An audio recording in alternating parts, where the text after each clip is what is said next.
Senasp em 2004, fevereiro de 2004, assumi uma coordenação para cuidar de projetos da área de perícia, né? Todos os projetos de criminalística, medicina legal, enfim, área de identificação também.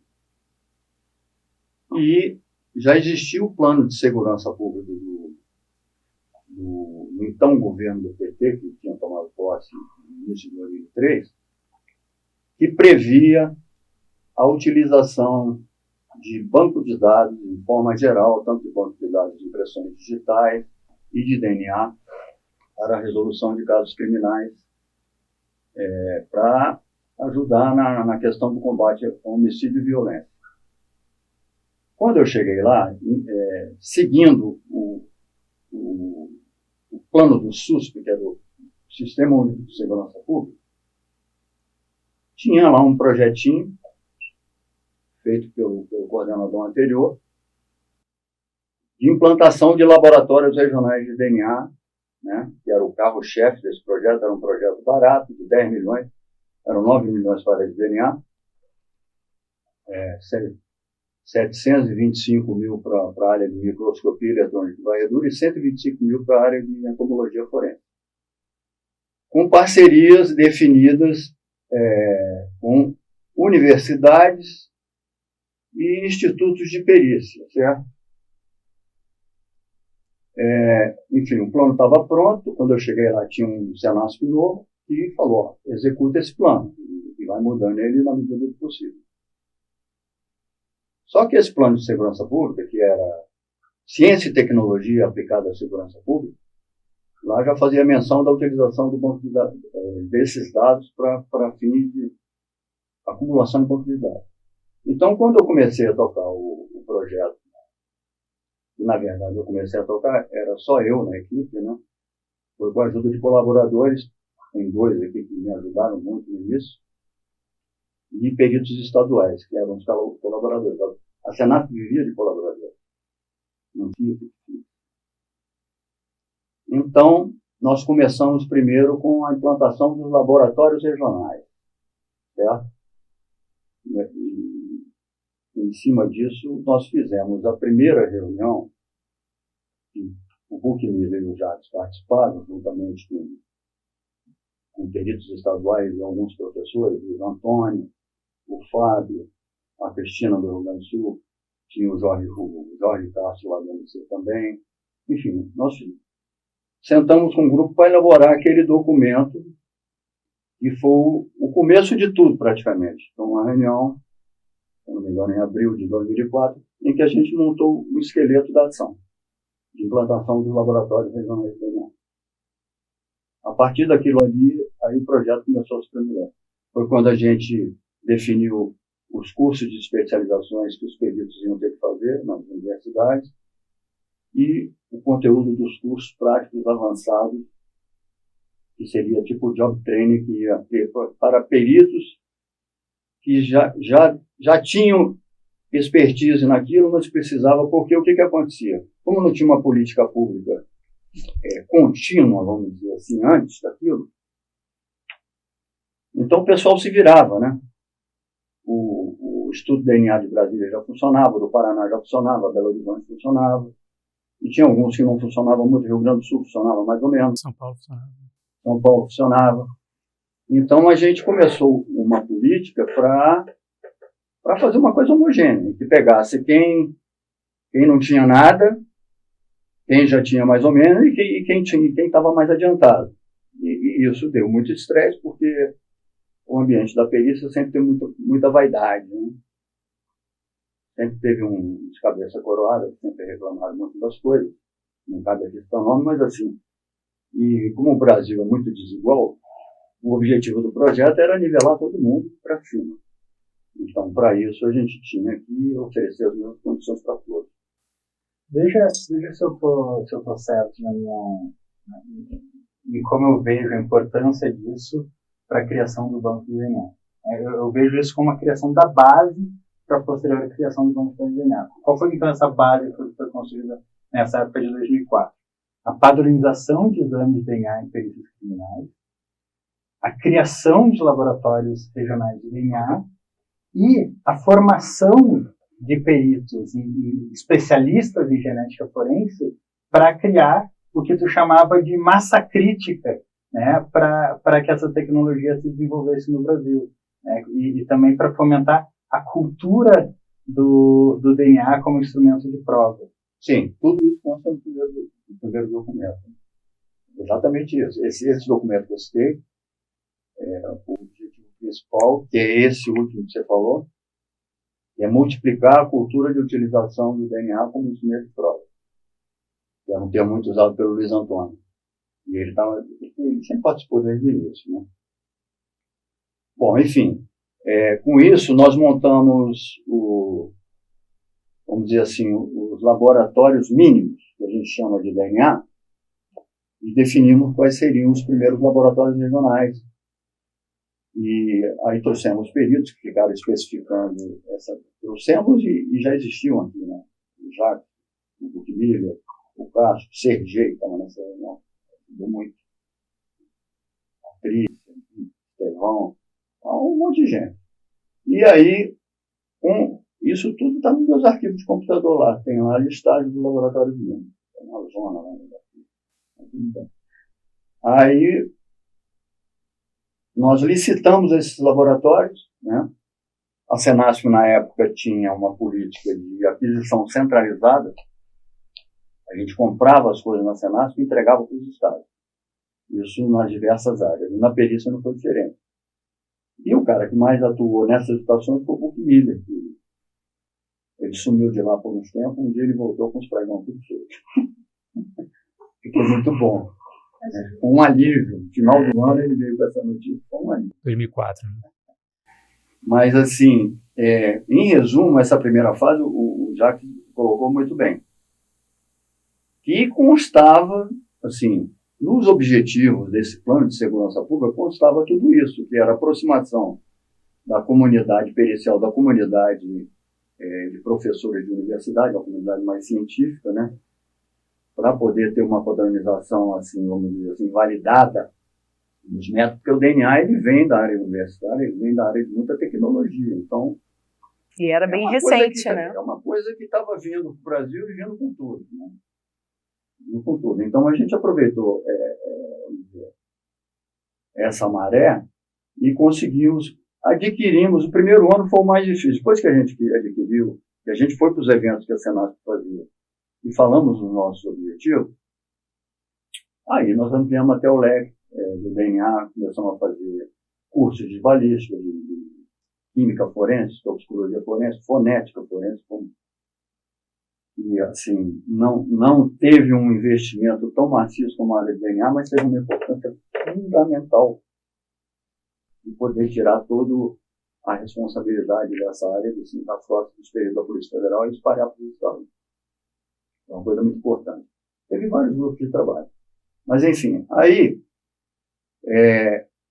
e desde que nós começamos a fazer a primeira reunião, foi essa reunião que eu mandei até o documento lá no Fotolivro, depois nós montamos a Rede Nacional de Genética Forense, numa portaria da Senado, e começou a ter reuniões periódicas exatamente para trabalhar nesse ponto que o Guilherme Jacques está dizendo.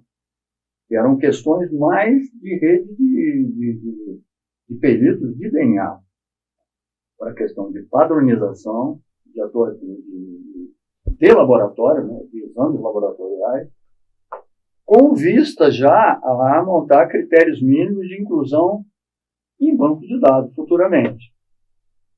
Assim, para se ter ideia, naquela época, talvez o Buchmiller tenha um número, mas já no Brasil tinha um backlog de amostras de DNA sem processamento gigantesco. Já era muito grande. Já era muito grande. O Rio Grande do Sul era um caso homérico, né, porque eles já faziam DNA há muito tempo, mas o confronto como não tinha banco de dados, você tinha que ter o suspeito para poder ficar cruzando com a amostra suspeita. Os casos abertos não eram processados e ficava aguardando, né?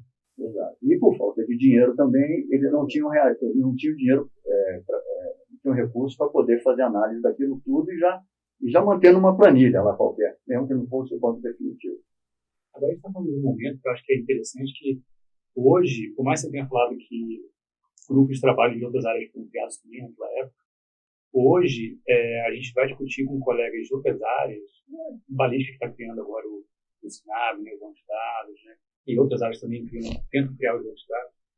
E muitos falam que assim, mas o DNA foi mais fácil, porque a natureza do DNA já é mais fácil. Mas não é só a natureza do exame.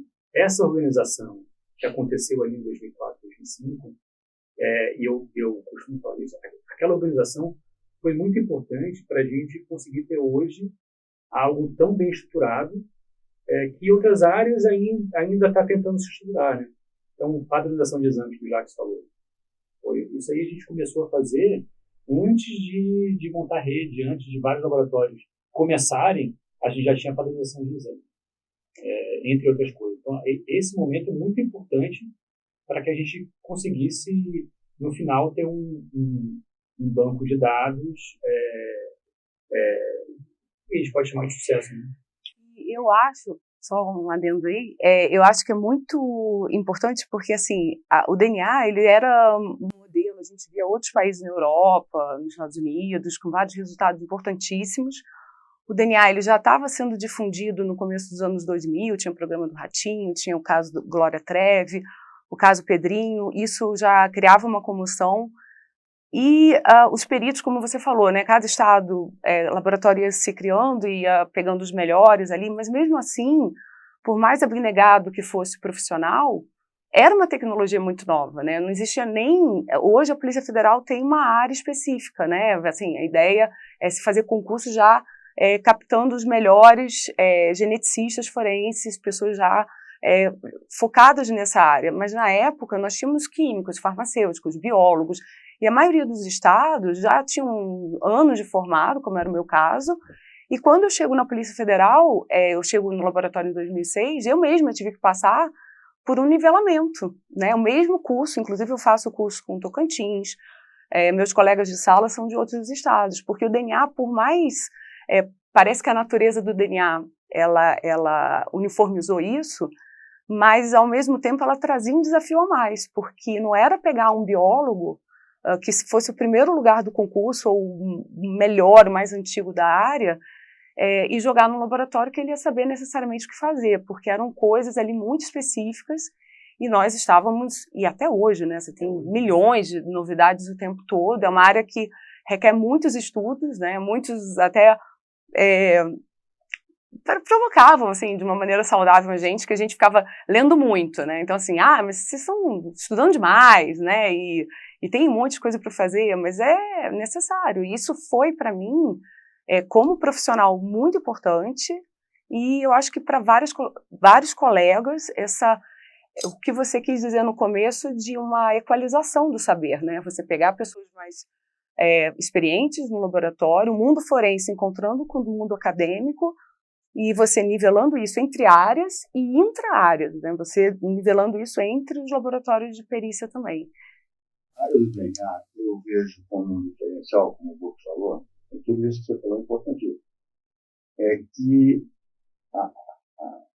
pelo menos naquela época, eu sou da área do DNA, eu coordenava vários projetos, mas assim, a questão da indústria, né? As empresas da área de DNA, Applied, Promega, enfim, todas, tinham já Soluções, né? já tinham muitas soluções que outras áreas não dispunham. Por exemplo, falou do AIDS aqui, o AIDS hoje ainda está aí 20 anos depois. Na época a gente já mexia com isso. E eu não queria mexer porque eu ia ficar dando murro em ponta de faca.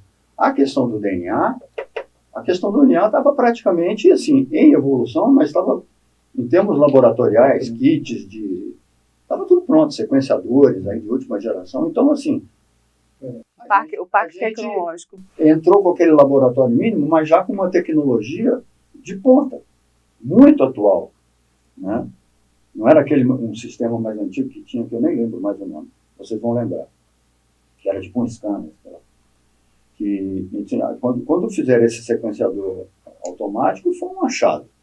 Então a gente, quer dizer, assim, na hora certa a gente colocou tecnologia junto com conhecimento, com o pessoal começar a praticar, e com muita gente que já entendia, que fazia esses cursos, e rapidinho o pessoal tirou esse desnível e começou a resolver. Então, tudo isso foi conversado na primeira reunião. O que eu mais acho fantástico disso tudo, principalmente o Luiz Antônio, que falava muito isso, porque ele era... Professor Luiz Antônio da UFAL, né? Na Universidade Federal de Alagoas. Ele falava isso porque ele tinha um laboratório lá, ele precisava também dar um gás no laboratório dele, e ele sabia do que estava rolando no mundo. Ele era um cara que frequentava todos os fóruns e sabia do potencial das novas tecnologias de DNA. Então, muita coisa do que a gente escreveu no programa lá acabou acontecendo.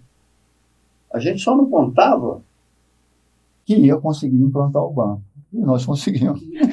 E você até falou do... Só um adendo aqui, só para complementar o que eu tinha falado, eu acho que também é esse convívio desde o início das pessoas em sala de aula, integrando, já tendo acesso direto com a academia, né, com as universidades e se conhecendo, porque como você falou, o Brasil é muito grande e era um desafio enorme, né, assim, foi muito, muito bom, é muito bom aqui estar 10 anos depois conversando sobre isso, você olha de longe e é um desafio, você pega o pessoal do Acre, de Manaus e bota, isso também é um pouco do alimento da própria rede, né, o modelo de rede, todo mundo já se conhecia, então eu dividi sala com pessoas que eu não teria contato se não fosse numa sala conversando sobre genética forense. Mas pode falar. O Fagundes falou dois termos, digamos assim, que são interessantes para a gente ir para outra linha também, que é soluções prontas e professor Luiz Antônio. Porque quando a gente fala de bancos de dados DNA, a gente pensava em uma solução pronta, que era o que vários países já estavam adotando, a solução pronta que o FBI desenvolveu, que é o CODES. E algumas pessoas daquele grupo, que a gente, inclusive, e talvez principalmente o professor Luiz Antônio, fala assim, pô, mas por que a gente vai usar uma solução pronta para bancos de dados DNA? Por que a gente não desenvolve o nosso, né? E a gente, obviamente, levou a sério isso e a gente discutiu isso. Mas a gente discutiu, né? A gente não fechou os olhos, a gente discutiu. Aí talvez o Jacques também possa explicar bem essa parte técnica, né? Que houve a gente se debruçou sobre a questão e o próprio professor Luiz Antônio também, né? Ele acabou ficando convencido. A gente, quando você fala, já aquele grupo de trabalho, né? Sim. Quando o Fagundes colocou ali aquele grupo de pessoas que encontravam com a Heloísa, com o Eugênio, com o Fábio, e com o professor Luiz Antônio, o Rodrigo Moura Neto, entre outros. Aquele grupo se debruçou sobre as questões que vinham. E uma das questões foi essa. O professor Luiz Antônio falou, para que a gente vai usar o CODES, que é um software desenvolvido lá fora, se a gente não pode fazer aqui o nosso? Eu acho que a resposta a essa pergunta, ela teve dois momentos. O primeiro momento foi uma conferência, uma videoconferência que a gente fez com o pessoal do FBI, aqui na embaixada. Teve coisa no interior, não pode falar. Teve, mas para se responder, né? Primeiro teve a discussão entre nós, né? E teve a visita a outros laboratórios também, né? Teve uma visita à Espanha, uma visita à Nova Zelândia. Mas em relação aos Estados Unidos, ao CODES, teve pelo menos dois momentos oficiais. O primeiro momento oficial dentro da Embaixada dos Estados Unidos, na qual a Senasp convocou pessoas desse grupo para participar, e onde foram feitas várias perguntas para o pessoal do CODES, lá do FBI dos Estados Unidos, e perguntas do tipo, o Dan Clegg era o adido policial do FBI da Embaixada. Também. Na época. Ele era adido aqui no Brasil, mas lá nos Estados Unidos tinha o cara lá, que é o chefão lá, até hoje é um dos chefões lá. Não sei se é que está na foto comigo que eu botei. Não. O Thomas Callahan. O Thomas Callahan era o... Não, o Thomas Callahan não veio na... Mas deixa eu arredondar isso que o Jacques está falando, é o seguinte, o que acontece? Bom, em 2005, nós fomos visitar o laboratório do professor Lorente em Granada, que era um banco de dados de pessoas desaparecidas na Espanha.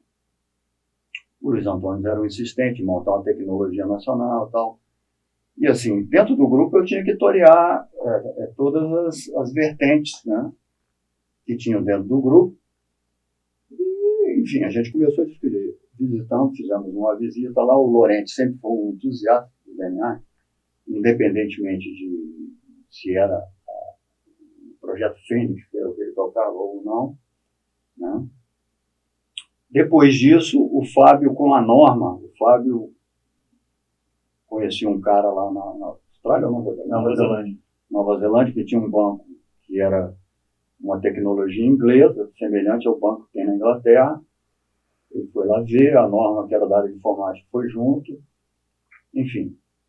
E até em um dado momento, aquilo assim, a gente ia fazer um banco novo, porque o que acontece? Quando eu falo que o Luiz Antônio tinha essa visão, que era mais ele nacionalista, eu não sei se por questões...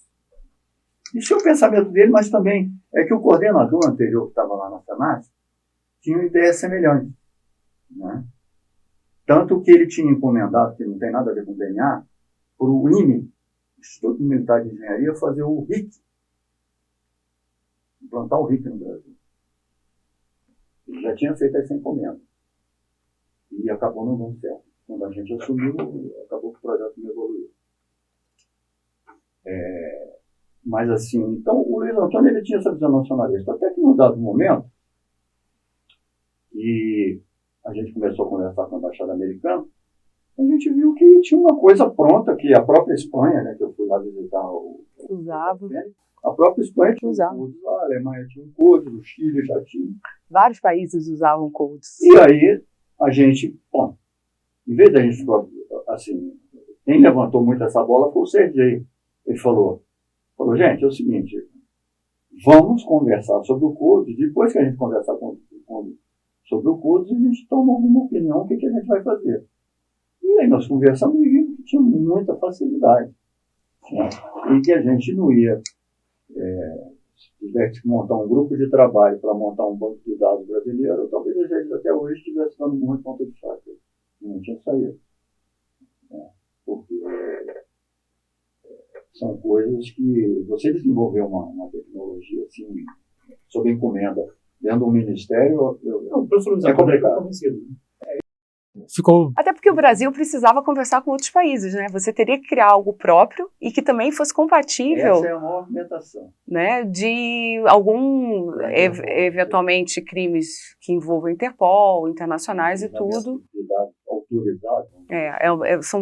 São quase dois desafios concomitantes. Mas só para concluir a questão dos dois momentos. Porque a videoconferência oficial com o FBI, com o Thomas Callahan, permitia que aqueles fantasmas, né, que se falava, aqueles preconceitos, tu vai lá e pergunta diretamente pro cara, vem cá, o FBI vai ter acesso aos dados americanos? Qual que é o interesse aos dados brasileiros? Qual o interesse do FBI em fornecer isso para o Brasil? Né? Então, a gente pode fazer diretamente a pergunta para o representante do FBI e escutar as respostas e aí discutir em função daquilo que estava sendo repassado oficialmente, né?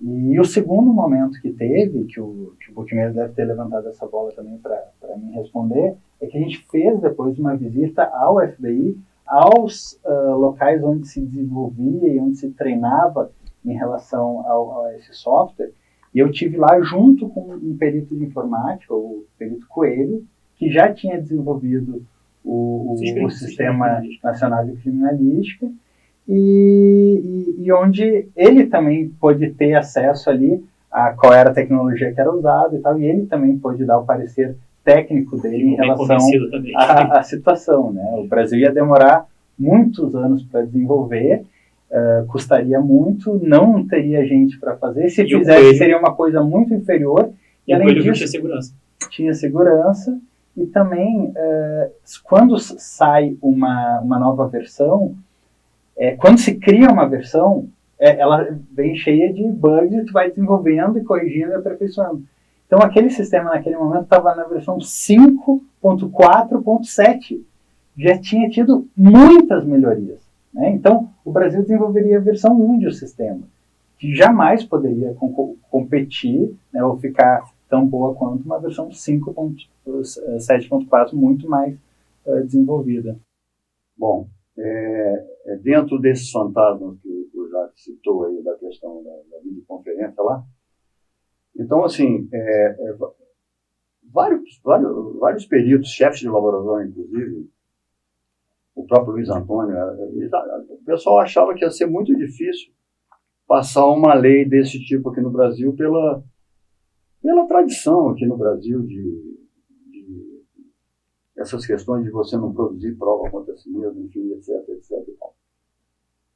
Então, eu me lembro que quando eu saí da Senasp, eu estava fazendo um curso de especialização na ENAP, né, porque tinha vaga sobrando, eu não queria fazer, eu tinha recém feito um curso superior de polícia, mas eu acabei fazendo porque tinha vaga sobrando. E resolvi fazer uma monografia sobre a implantação, aspectos estratégicos sobre a implantação do banco de dados de DNA no Brasil. E da área de DNA não tinha nenhuma novidade, porque eu me utilizei do trabalho de tudo que o grupo de trabalho tinha produzido lá no Senado. Mas foi um trabalho importante para frisar a questão da necessidade de se ter uma legislação, né? E eu fiz uma discussão em cima disso, e também da importância de se ter recursos, né? Que tem, mas nunca tem. Então, é uma questão... A legislação acabou se resolvendo depois, mas a questão de recursos para poder a ferramenta ser muito bem utilizada, até hoje a gente padece disso. Então, eu acho que foi importante ter feito esse trabalho, porque era um curso de tipo tópicos de segurança pública para servidores do Ministério da Justiça. E todas as monografias que foram produzidas lá se discutiu muita coisa sobre segurança pública, de unificação de polícias, enfim, muita coisa. E eu acho que essa questão do DNA foi bom estar marcada lá dentro da MJ, né? Não sei se o ministro que veio depois ele leu aquilo, mas ficou lá. Está lá no acervo. Está no acervo da MJ. Alguém lidou com isso, né? E isso ficou lá. Aí depois que veio a assinatura do acordo do CODE, todo o desenrolar dessa questão. Paralelo com a tua monografia, teve também uma revista da PCF, 2007. Então foi depois da tua monografia, né? Mas essa revista foi importante também. Essa revista trazia como capa os bancos de dados de perfil genéticos. Ela colocava uma nomenclatura, né, banco de perfis genéticos, porque algumas pessoas falavam banco de DNA, outra de banco de perfis genéticos, e ela trazia dentro do seu corpo toda uma sustentação ali da importância de ter um banco de dados. Aí começa a ter um alinhamento de astros. Porque ao mesmo tempo em que a gente tinha ali a PCF trazendo um material muito importante de divulgação, que era a revista, o Fagundes finalizando o período ciclo dele na Senasp, ao mesmo tempo Fagundes começando o ciclo dele na Polícia Federal como DTEC, como diretor técnico científico, em um momento que era importante. Então, o Fagundes passou de 2004 a 2007, desculpa já falando, a história do Fagundes é meio petulância, a história do Fagundes é aqui. Mas o ciclo dele na Senasp de 2004 a 2007, desenvolvendo essa política da rede de genética forense. Em 2007, o Fagundes vai para a DTEC, em um momento que é muito importante o diálogo institucional da Polícia Federal com o FBI. E que vai desaguar... E com a embaixada. E com a embaixada. O FBI via embaixada, né? E que vai desaguar com a assinatura, né, do Letter of Agreement em 2009, entre a Polícia Federal e o FBI, e que ali iniciou formalmente, né, a história do banco de dados, que a partir daquele momento a Polícia Federal ia passar a ter e distribuir também aos estados, aos seus bancos de relação. Houve uma questão que partiu dos americanos, muito importante, porque, não sei se foi aqui a primeira vez que eles fizeram isso, porque eles exigiam que tivesse uma lei aprovada. Para ceder o banco de dados. E eles mudaram isso. Aquela procuradora que veio aqui, Karine Texman. Exato.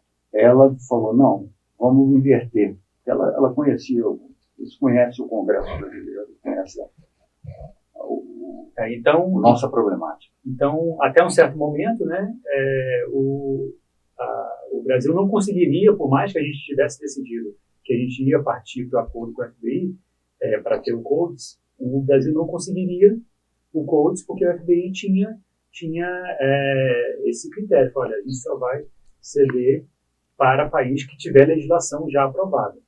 E realmente eles mudaram esse entendimento e a gente pôde assinar a Polícia Federal com o FBI esse termo, né, para que a Polícia Federal tivesse o CODES em 2009 sem ter a legislação aprovada ainda.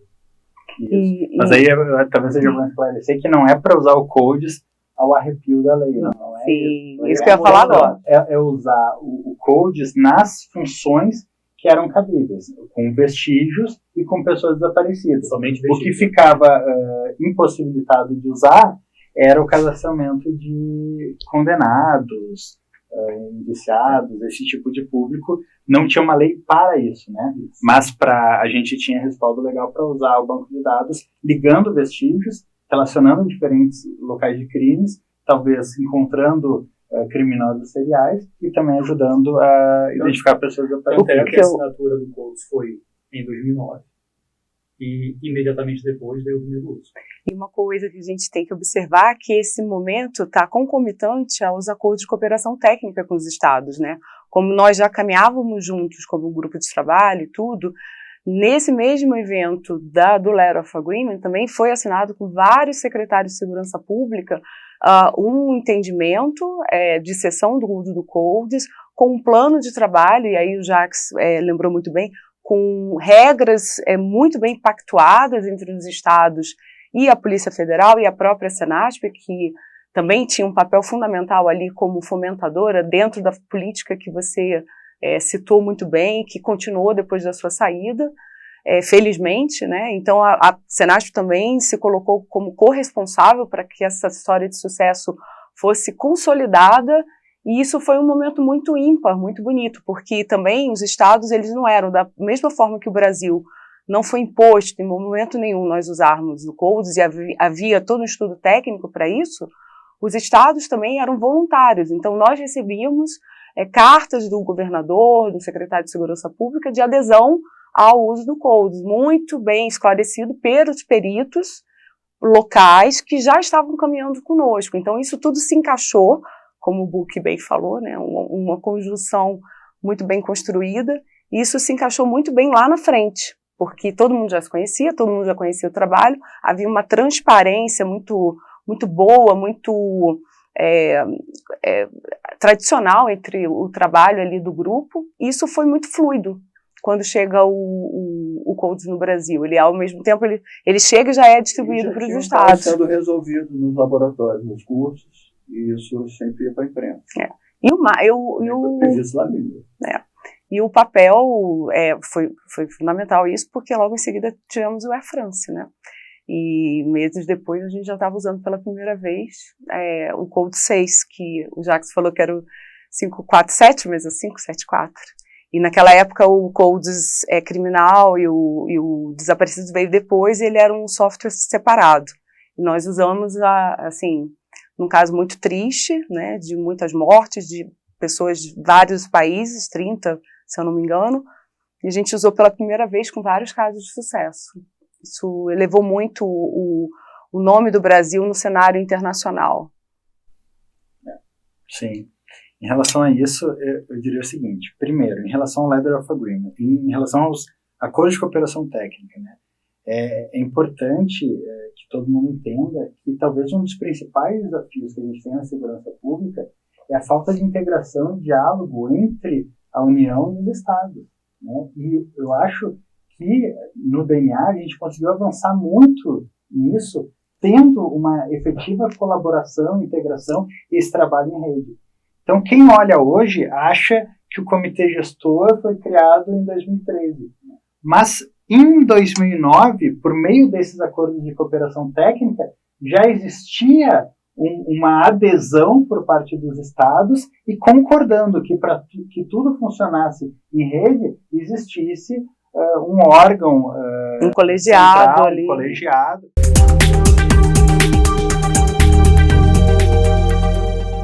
Existia um sentimento de que essa lei seria muito difícil. Então a gente trabalhava e até a gente ficou feliz, não, vamos temos o CODES aqui, mesmo sem legislação, e vamos fazer o que dá para fazer com a legislação atual.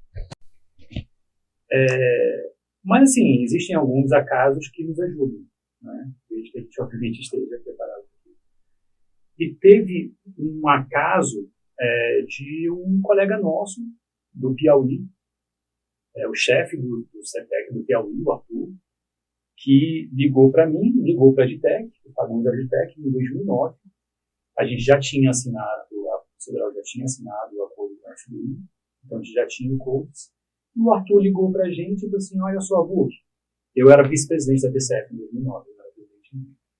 E o Arthur ligou, Vuk, eu sou colega aqui de um assessor de um deputado federal, chamado Ciro Nogueira, e eles querem muito conhecer o Instituto Nacional Criminalístico. Já falei com o Rogério, chefe da assistência do Fagundes, de PEC, e eu queria que a PCF também, você para a PCF aí, recebesse ele. Pô, agora. Você já era o presidente, Vuk? Você era o vice. Então, e na verdade não foi só o Ciro Nogueira, ele foi com uma comitiva, né, ele mais 4 deputados federais do mesmo partido. Eles foram lá, a gente fez um tour, o Fagundes recebeu lá. Aquelas fotos lá. Exatamente. Então, o Fagundes recebeu todo o gabinete, o Fagundes também passou por alguns lugares, inclusive no laboratório. Mas a gente fez um tour, né, a PCF também ajudou a fazer a gente fez um tour por todo o Instituto. O diretor parlamentar da PCF, que é o Sérgio Matan Aguiar, também era do DNA, então isso ajudou um pouco. Então, quando a gente fez o tour pelo Instituto, a gente finalizou no laboratório DNA, né? Mas aí a gente puxa um pouquinho a brasa pela sardinha. E aí já começam a vir aqui a importância de ter se preparado antes, né? Então, a gente tinha o Fagundes ao nosso lado, como diretor científico, um grande incentivador do banco. Isso institucionalmente pela Polícia Federal. A gente tinha a associação que já discutia isso, já tinha um material de divulgação, a revista, que a gente pôde entregar ali aos parlamentares. Eles leram na hora sobre bancos de perfis genéticos. E naquele momento, eu, Fagundes, Sérgio, a gente pôde explicar aos deputados, e liderados pelo Ciro Nogueira, que a gente tinha acabado de adquirir, né, a possibilidade de usar o CODES do FBI, só que a gente tinha limitação na lei. A gente não tinha uma lei que permitia o cadastramento de pessoas. Em 2009, a gente fez isso, era o segundo semestre de 2009. 2010 foi ano eleitoral, mas a gente fez aquilo meio que assim, não, a gente cumpriu nossa obrigação aqui, tudo bem, né? Vida que segue. E em 2010 não ocorreu nada, ali, ano eleitoral. Em 2011, aquele deputado, Ciro Nogueira, virou senador Ciro Nogueira. E em março de 2011, o primeiro projeto que ele apresentou foi o PLS 93 de 2011, exatamente criando uma lei que permitia o cadastro de pessoas condenadas por crimes hediondos no banco de perfis genéticos. Foi maravilhoso, aí passou assim a ter uma atuação mais da PCF. Aquele momento ali foi uma atuação muito conjunta da Polícia Federal com a PCF, né? Institucionalmente houve envolvimento da Polícia Federal e da Fagundes naquele momento. Mas em 2011, o Ciro Nogueira virou senador e eu virei presidente da PCF, que também obviamente facilitou ali, né, pelo meu background no assunto. E a partir daquele momento, fizemos várias ações no Senado, né, com o senador Ciro Nogueira. Fizemos coletivas de imprensa, trouxemos familiares das vítimas do movimento de contagem, que puderam ali contar as suas histórias e falar, olha só, a gente não vai recuperar as nossas irmãs e mães e filhas perdidas, que foram estupradas e mortas pelo movimento de contagem, mas pelo menos a gente gostaria de contribuir para que isso não ocorresse com outras pessoas. Inclusive, vocês foram no gabinete do presidente. No gabinete do presidente, da época do Senado, José Sarney, pedir apoio, né, ao projeto.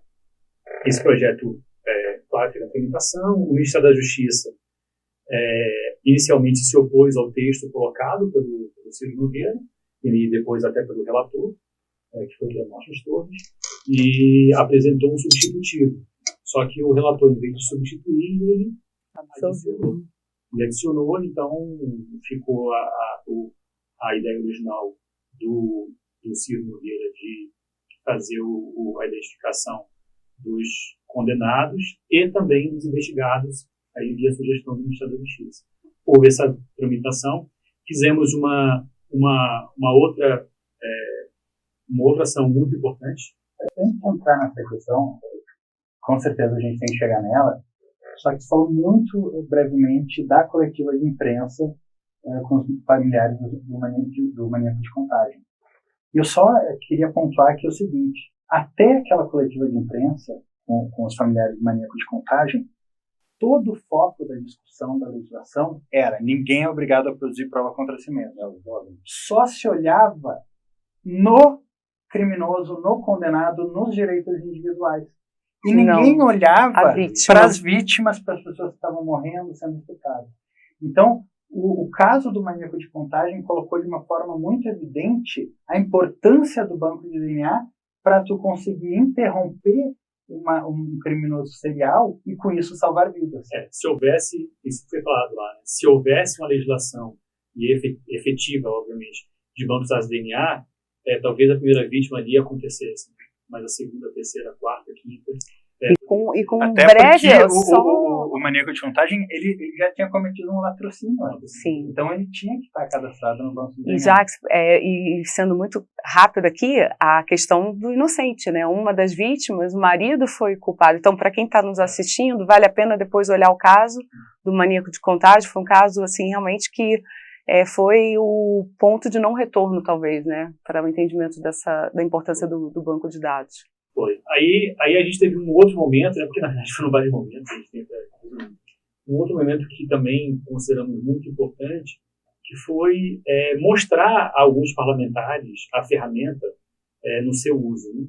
E a gente não tinha aqui no Brasil. Então, o que a gente fez? Né? Na época, em 2009, o adido do FBI, o David Blassinini, nos ajudou muito na assinatura do agreement, né? A Karine Tex me ajudou, mas o David Blassinini também ajudou muito. O David, ele estava indo embora, na verdade, e ele foi conversar com a gente, olha, eu estou me despedindo e tal, porque eu estou voltando para os Estados Unidos, e acabou o período dele de adjudância aqui, e aí eu falei assim, David, cara, ajuda a gente só mais uma vez. A gente queria fazer uma comitiva de parlamentares para conhecer lá o funcionamento, lá no FBI. Você pode receber a gente, você articula isso para a gente, ele, com certeza. Então, em julho de 2011, levamos 5 parlamentares, né, o Ciro Nogueira, como o autor da lei, ele ali selecionou alguns parlamentares que ele achava importante ter o conhecimento, né, do funcionamento do órgão. Então, fomos ao laboratório do FBI, fomos recebidos pela chefe do laboratório, que nos explicou todo o funcionamento. Bom, então a gente teve uma ação que foi muito importante, que foi que a PCF viabilizou, que era apresentar aos parlamentares que estavam discutindo e iam decidir sobre a nova legislação o funcionamento real do banco de dados, né, de DNA. Só que a gente não tinha isso no Brasil ainda.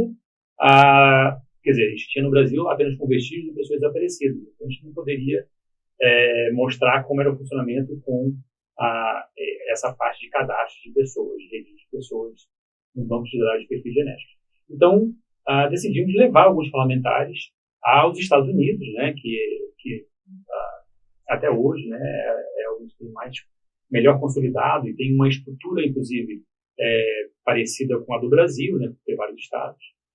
E tivemos uma oportunidade que o David Blassinini nos abriu. O David Blassinini era o então adido do FBI na Polícia Federal. Ele estava já retornando para os Estados Unidos, né, finalizava o seu período, e nós pedimos a ele para receber, né, para abrir as portas do laboratório da FBI, que é algo bem restrito, não é fácil, e abrir as portas do laboratório da FBI para alguns parlamentares brasileiros. E assim a gente conseguiu fazer. Em julho de 2011, a PCF levou essa comitiva liderada pelo Ciro Nogueira e mais 2 senadores e 2 deputados federais brasileiros para conhecer em loco o funcionamento do banco de dados de DNA, do CODES, né? tanto no FBI, então fomos ao laboratório do FBI, fomos recebidos pela chefe do laboratório, que nos explicou todos os mecanismos da ferramenta. Também fomos ao quartel-general do FBI, que fica em Washington, e visitamos alguns parlamentares norte-americanos que também tinham conhecimento. Então, fomos em senadores, fomos em alguns deputados federais, lembro bem do David Reichert, que foi xerife do caso do Green River Killer. Pois é, exatamente. Ele escreveu um livro, Chasing the Devil, em que ele relata, né, que ele foi o xerife que liderou essa investigação e, com o banco de dados DNA, conseguiu identificar o serial killer. Né? E ele virou deputado federal e apoiava, obviamente, muito, né, que tinha muito conhecimento do banco de dados. Fomos ao gabinete dele, conversamos com outras autoridades, né? Fomos no NIJ, né, que seria alguma coisa próximo da Senasp, né, lá nos Estados Unidos. Então, conversamos com algumas autoridades que nos explicaram, e depois também fomos no Innocence Project, que tem até uma visão crítica também, né, positiva também, mas crítica ao Banco de Dados DNA, mas que foi muito importante também, né, de poder enxergar todos os lados da discussão, e ficou muito claro para todos os parlamentares, e todos foram unânimes, né? Isso ali a gente tem que aprovar o quanto antes. E realmente essa viagem aos Estados Unidos foi em julho, ainda no segundo semestre de 2011, foi aprovado no Senado, seguiu para a Câmara, e na Câmara dos Deputados também houve uma tramitação relativamente rápida, e foi aprovado finalmente em plenário na Câmara dos Deputados em 2 de maio, né? 2 de maio de 2012 foi aprovado o projeto de lei e submetido à sanção da presidente Dilma, que sancionou na íntegra no dia 28 de maio de 2012. Esse período de tramitação, ali que foi de março de 2011 a maio de 2012, isso tem que ficar muito claro. Inclusive, teve uma atuação muito forte da APCF, da associação, que foi quem realmente carregou, né, todo esse processo. Mas a rede não ficou parada. E tem resultados importantíssimos em 2011. Principalmente o MET, por exemplo, né, que culminou no caso Israel Pacheco. Que isso aconteceu no final de 2011, enquanto se discutia a lei. Então, a gente discutia a lei, uma coisa. E a rede está funcionando com resultados importantíssimos. Acho que é interessante também falar do caso Israel.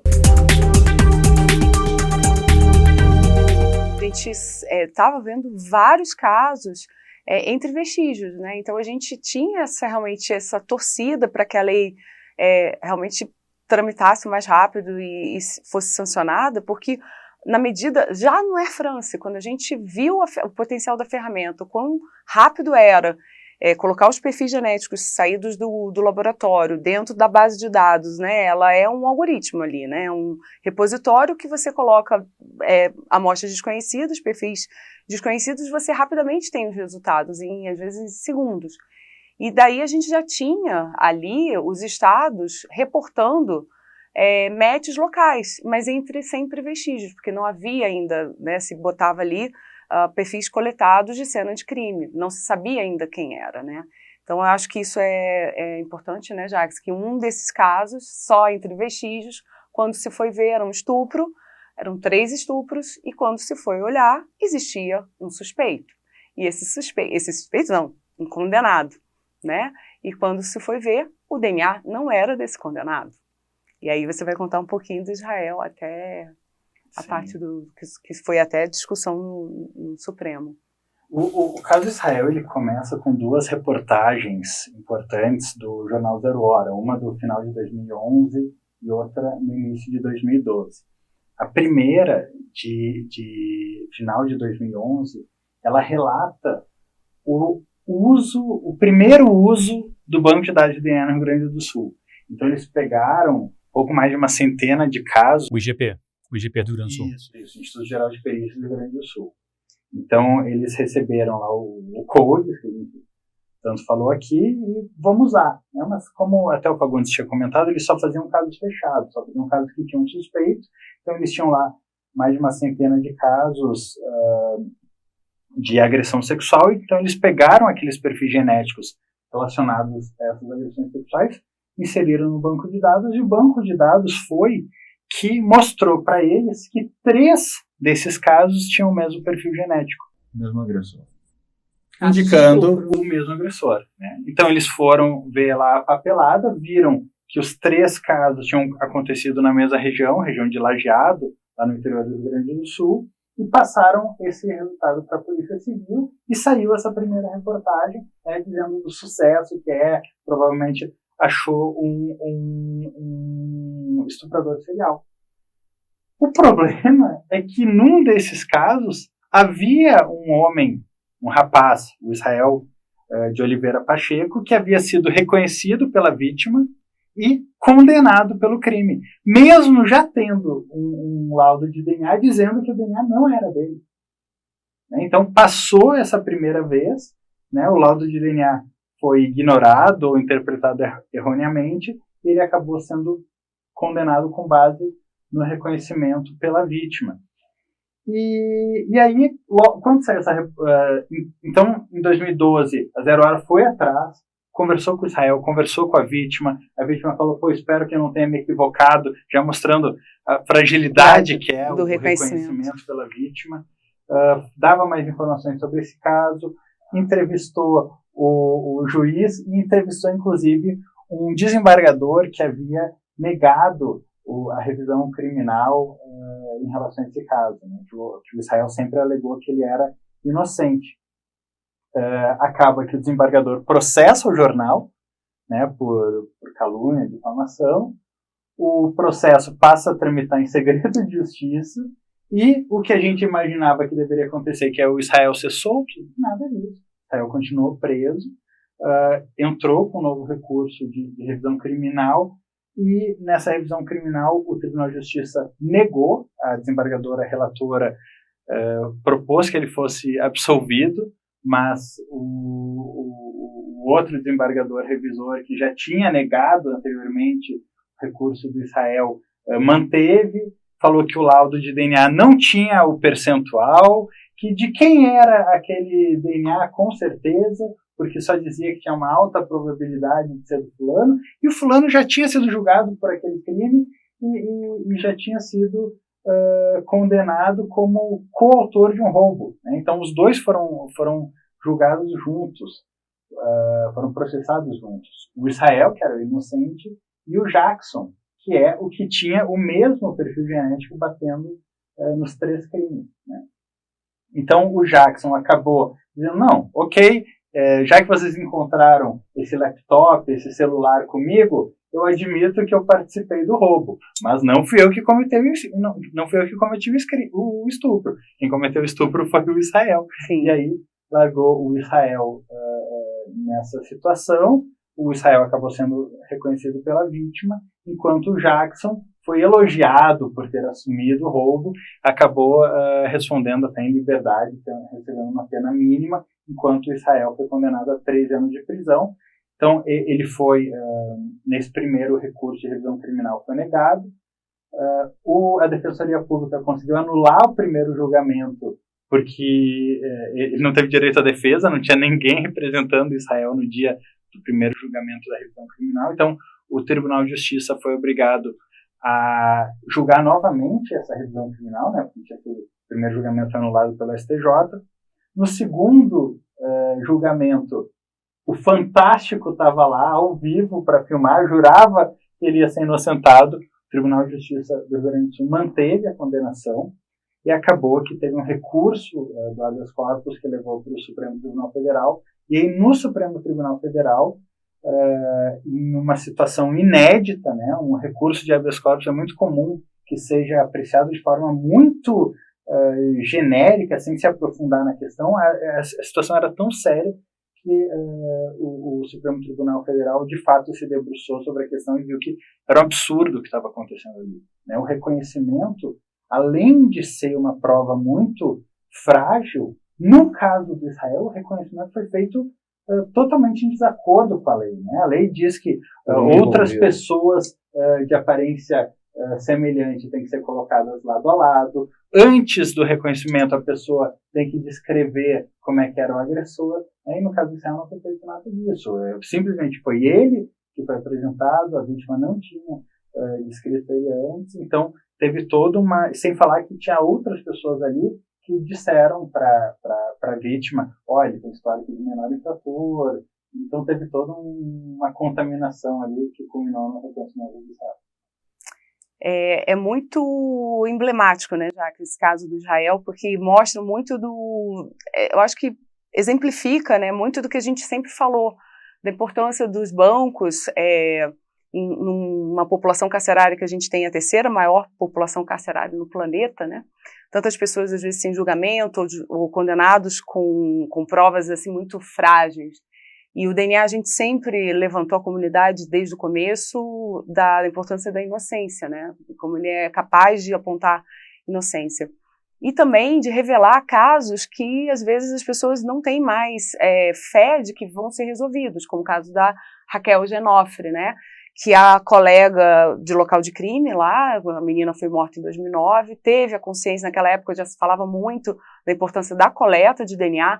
É muito curioso, porque muitas pessoas falavam, não, mas isso está no começo, então não preciso alimentar agora, porque isso vai ser uma coisa para o futuro. E a gente falava, não, é agora, é importante o alimento dos perfis para agora, porque a lei, que, embora seja em 2009 não fosse uma realidade, a gente sabia que a gente em algum momento ia colocar os condenados, e a gente vai falar sobre isso daqui a pouco, e rapidamente nós iríamos ver os primeiros matches já com uma identificação de pessoas, e não apenas entre vestígios. Então, esse Raquel Genofre é um caso de uma solução muito importante para nós da comunidade forense, que foi uma coleta lá alimentada em 2009, que estava sem solução, estava no banco, e no momento que houve já o avanço da lei e o movimento da política pública de coleta de condenados já na Senasp, isso foi em 2019, assim que se colocou um sujeito que estava preso já em São Paulo,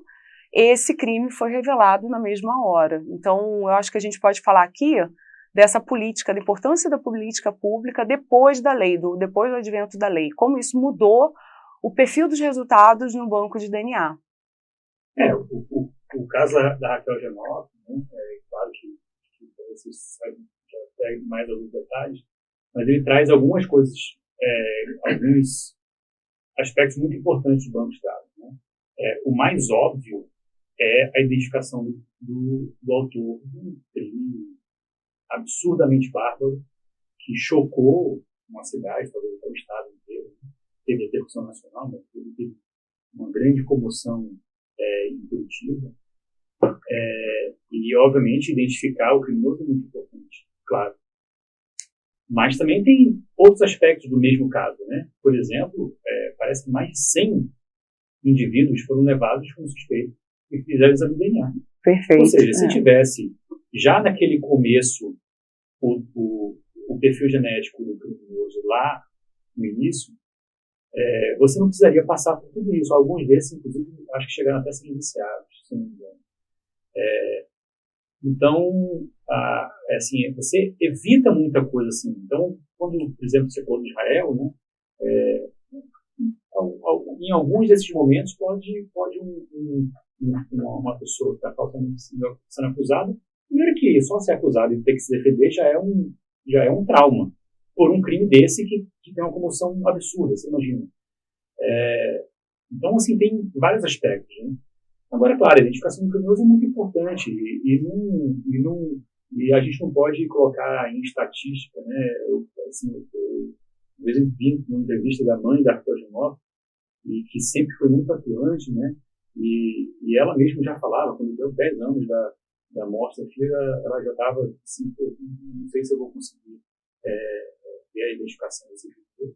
E após a identificação, ela provavelmente isso não traz de volta a filha dela, mas uma frase que eu achei tão impactante, ela falou assim, pelo menos agora eu não fico olhando para todos os homens na rua perguntando se foi o monstro que matou a minha filha. Você imagina, um drama, inclusive, social, né? Assim, uma mulher que não passa a ter desconfiança de todos que passam na rua. Então, é algo muito impactante e que esse caso, ele chega a ser didático em alguns sentidos. Então, uma colocação.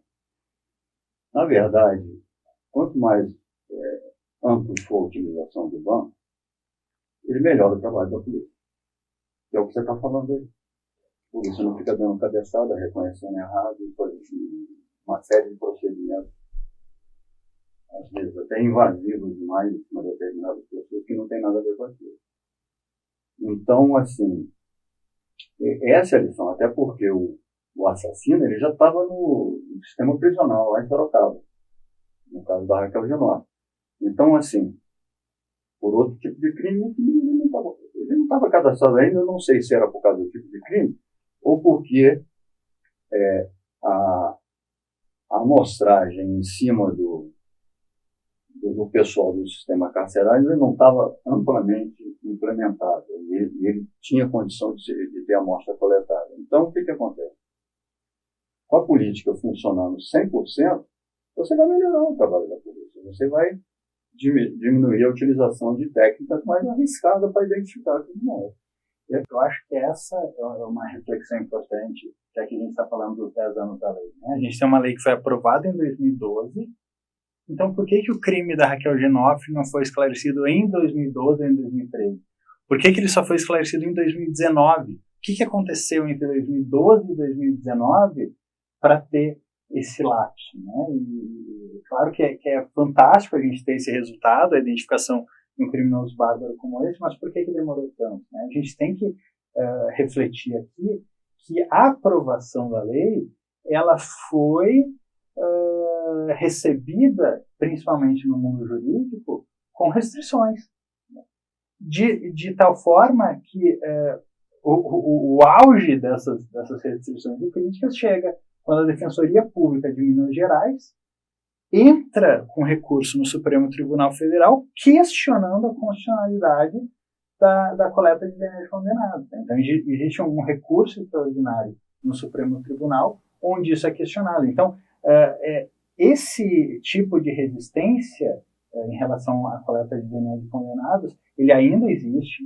né? Mas foi uma resistência que, ao longo do tempo, a gente foi esclarecendo, foi mostrando resultados e tudo mais. Então, esse período de 2012 a 2018, a gente tem ali um período enfrentando resistências, implementando procedimentos, até que a gente chega em 2019, onde isso é colocado como um projeto prioritário do Ministério da Justiça.